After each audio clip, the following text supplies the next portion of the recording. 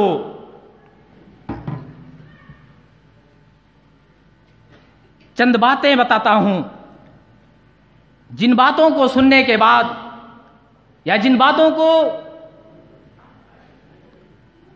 جاننے کے بعد ہم یہ سوچیں کہ آخر ہماری زندگی اسلامی ہے یا نہیں، ہمارا طرز معاشرت اسلامی ہے یا نہیں، ہم جو زندگی گزار رہے ہیں کیا اللہ اور اس کے رسول نے ہم کو یہی سلیقہ اور یہی طریقہ سکھلایا ہے یا نہیں سکھلایا ہے؟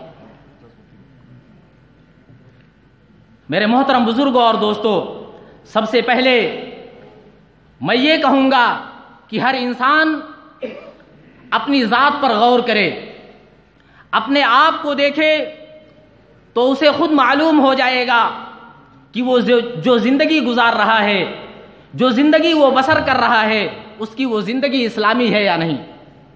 سب سے پہلے میں نام لوں گا لباس اور پیرہن کا۔ اللہ رب العالمین قرآن مقدس کے اندر ارشاد فرماتا ہے، یا بنی آدم قد انزلنا علیکم لباسا یواری سوآتکم وریشا، اے لوگو ہم نے تمہاری ستر پوشی کے لیے تمہارے اوپر کپڑے کو نازل کیا ہے، تمہارے لیے لباس کو نازل کیا ہے۔ لیکن آج ہم میں کا ہر انسان اپنے لباس پر غور کرے اور دیکھے کیا اس کا یہ لباس اسلامی ہے یا نہیں، کیا اس کے لباس کے ذریعہ سے اس کی ستر پوشی ہو رہی ہے یا نہیں ہو رہی ہے۔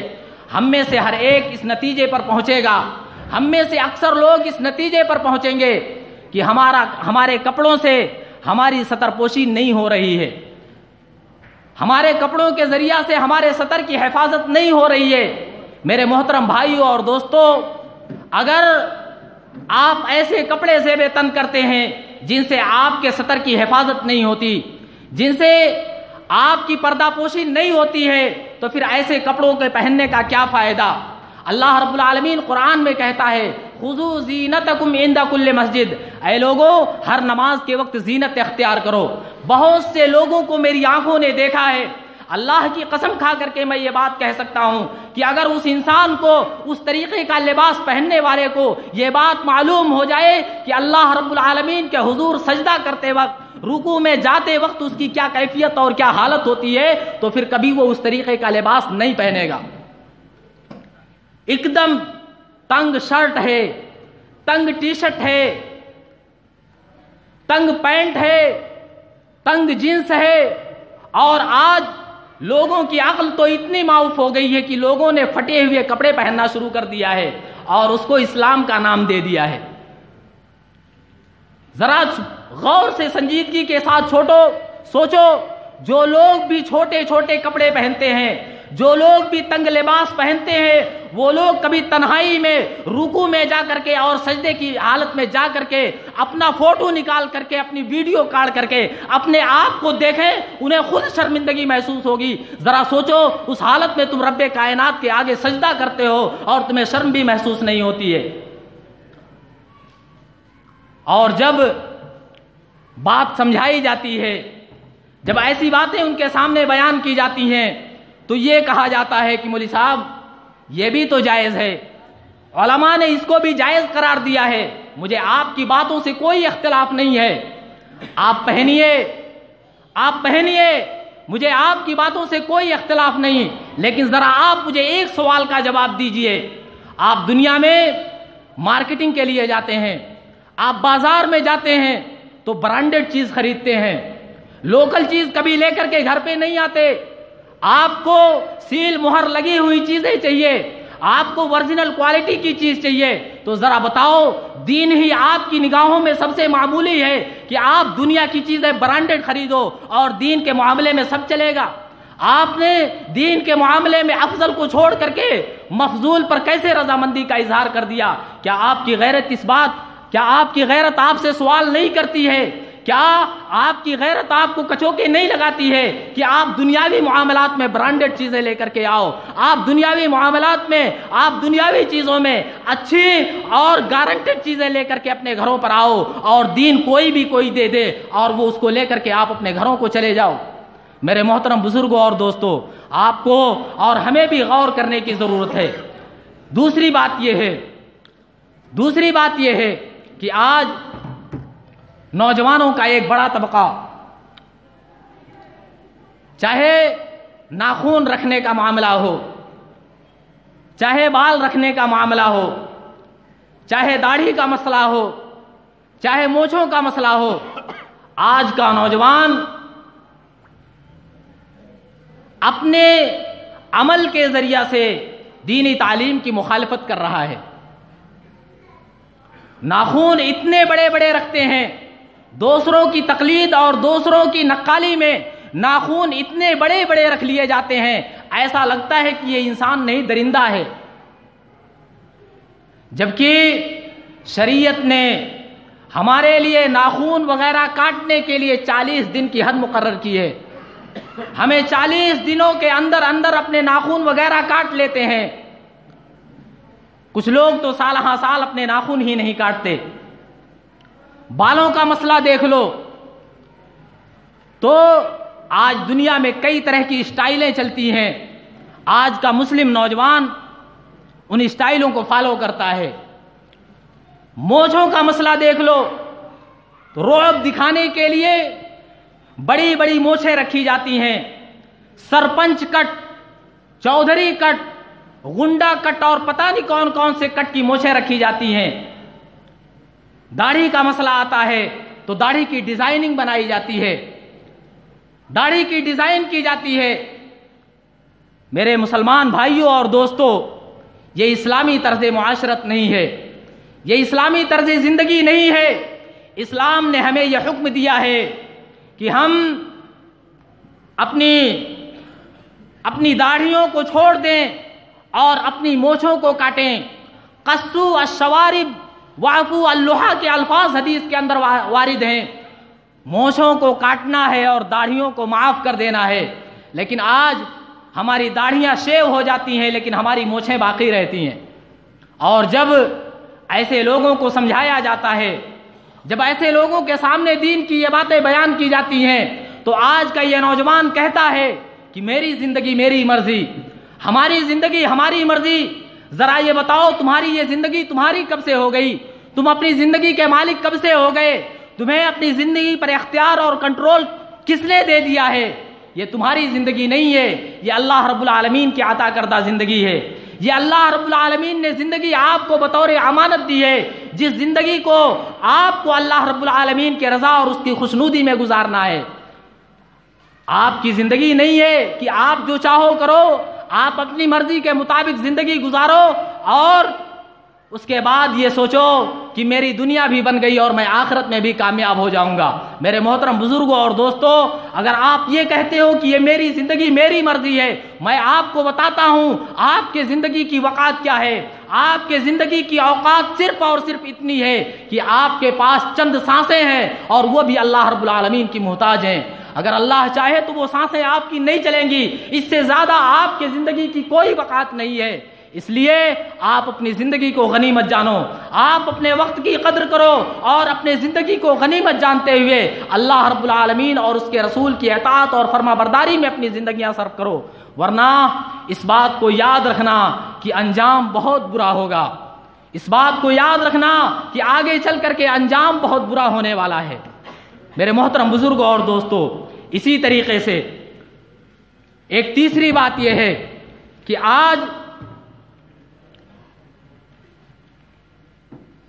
آج کا مسلم نوجوان، اسلام نے سلام کرنے کی جو تعلیم دی ہے، السلام علیکم ورحمۃ اللہ وبرکاتہ کہنے کا جو طریقہ ہم کو سکھایا ہے، آج کا مسلمان اسلامی تعلیمات کو چھوڑ کر کے سلام کی جگہ پر کبھی نمسکار بولتا ہے، کبھی نمستے بولتا ہے، کبھی آداب سر کے الفاظ استعمال کرتا ہے۔ یہ کیوں ہے؟ ایسا اس لیے ہے کہ ہم نے غیروں کو اسی طرح کرتے دیکھا، غیروں کو ہم نے اسی طرح کرتے ہوئے دیکھا، اسی لیے ہم اس کی نقالی کرنے لگے۔ ہم نے غیروں کی رسم و رواج کو اپنا دین اور اپنا مذہب تصور کر لیا، اس لیے ہم ان کی نقالی کے پیچھے پڑ گئے اور اپنے دین اسلام کی تعلیمات کو پس پش ڈال دیا۔ میرے محترم بزرگوں اور دوستوں، آخر میں وقت چونکہ بہت مختصر ہے اور سلیقے زندگی ایک ایسا موضوع ہے جس کے بارے میں اگر بیان کیا جائے تو شاید گھنٹوں ناکافی ہو، اس لیے آخر میں اتنا کہہ کر کے اپنی بات کو ختم کروں گا کہ اگر ہم کو یہ جاننا ہے کہ اللہ رب العالمین کے ساتھ ہماری زندگی کیسی ہو، رسول کے ساتھ ہماری زندگی کیسی ہو، ماں باپ کے ساتھ ہماری زندگی کیسی ہو، اپنے رشتہ داروں کے ساتھ ہماری زندگی کیسی ہو، اپنے آس پڑوس کے لوگوں کے ساتھ ہماری زندگی کیسی ہو، اپنے بیوی بچوں کے ساتھ ہماری زندگی کیسی ہو، اپنے چھوٹوں اور اپنے بڑوں کے ساتھ ہماری زندگی کیسی ہو، اپنوں اور پرایوں کے ساتھ ہماری زندگی کیسی ہو، تو ہمیں دینی تعلیمات کو حاصل کرنا ہوگا، ہمیں علماء سے ٹچ میں رہنا ہوگا، ہمیں علماء کی مجلسوں میں بیٹھنا ہوگا، یا پھر دینی مدرسوں میں حاضری دے کر کے ہمیں دینی تعلیم کو حاصل کرنا ہوگا۔ لیکن المیہ یہ ہے کہ آج کا مسلم نوجوان علماء کے ساتھ رہ کر کے بھی دینی تعلیم کو حاصل نہیں کرتا ہے، اور میں اس کی ایک مثال آپ کو دوں، وہ یہ ہے کہ آج کل ہر مسجد کے اندر ایک امام ضرور ہے جو درس و تدریس کے لیے منتخب کیا گیا ہے۔ مغرب کی نماز کے بعد جیسے ہی امام مسجد کرسی پر جلوہ افروز ہوتا ہے اور قال رسول اللہ صلی اللہ علیہ وسلم اپنی زبان سے ادا کرتا ہے، فوراً آدھی سے زیادہ مسجد خالی ہو جاتی ہے۔ یہ کیا ہے آخر؟ دین بیزاری کا آپ ثبوت دے رہے ہو. آپ کے پاس الحمدللہ جید علماء کرام موجود ہیں، آپ ان سے دین علوم کو حاصل کیجئے، آپ ان سے سیکھیے کہ زندگی گزارنے کا طریقہ کیا ہے، ہم اپنی زندگیوں کو اسلامی کیسے بنا سکتے ہیں، یہ آپ کو علماء کرام بتائیں گے، یہ آپ کو دینی مدارس میں پڑھانے والے علماء کرام بتائیں گے. آپ کو سوشل میڈیا کے ذریعہ سے یہ باتیں نہیں ملیں گی. آپ کا واٹس ایپ آپ کا مفتی نہیں ہے، آپ کا فیس بک آپ کا مفتی نہیں ہے. یہ بات یاد رکھ لو. جو نوجوان اپنے واٹس ایپ اور فیس بک کو اپنا مفتی اور عالم تصور کرتے ہیں، جان لو وہ لوگ گمراہی کے دہانے پر کھڑے ہوئے ہیں. اللہ کے رسول نے یہی کہا تھا، لو ترکتم سنتا نبیکم لضللتم. اے دنیا والو، اگر تم نبی کے طریقے کو فالو نہیں کرو گے، اگر تم نبی کے طریقے کو اپنی زندگیوں میں نافذ نہیں کرو گے، تو تم اس بات کو یقین مانو کہ تم گمراہ ہو جاؤ گے. اس لیے انہی چند باتوں پر میں اپنی بات کو ختم کرتا ہوں. اللہ رب العالمین سے میری دعا ہے کہ اللہ رب العالمین ہمیں کہنے اور سننے سے زیادہ عمل کرنے کی توفیق عطا فرمائے. آمین. وآخر دعوانا ان الحمدللہ رب العالمین. السلام علیکم ورحمۃ اللہ.